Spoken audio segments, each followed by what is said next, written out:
want to talk to you about exchange traded funds, in particular ESG, environmental, social, and governance policies.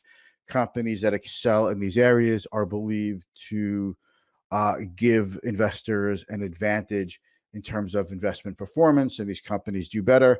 I'm all for it, but I don't really buy the thesis that you have to be in funds called ESG. I find that a lot of these funds are made up predominantly of tech stocks and developmental stage and innovations, but that's fine. That's great.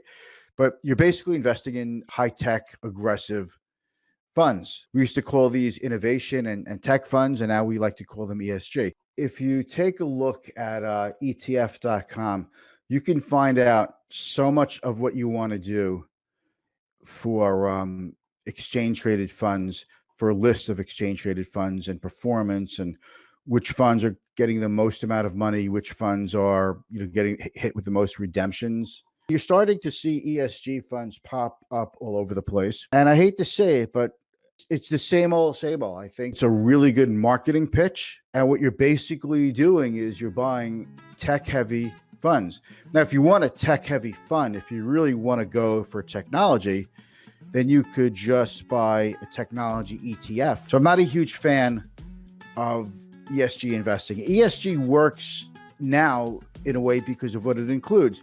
Technology companies happen to be more inclusive of women in board positions. They still have a long way to go, don't get me wrong. I'm not a fan of companies that pollute and don't promote women and minorities and don't see themselves as having some kind of positive social role or some kind of role model position and corporate responsibility. I don't think you need a fund that says ESG. I think it's so subjective that one person's view of ESG is another person's complete opposite view of ESG. It's like abstract art. One person can look at abstract art and say it's garbage, and the next person can look at abstract art and say, hey, isn't that a Picasso?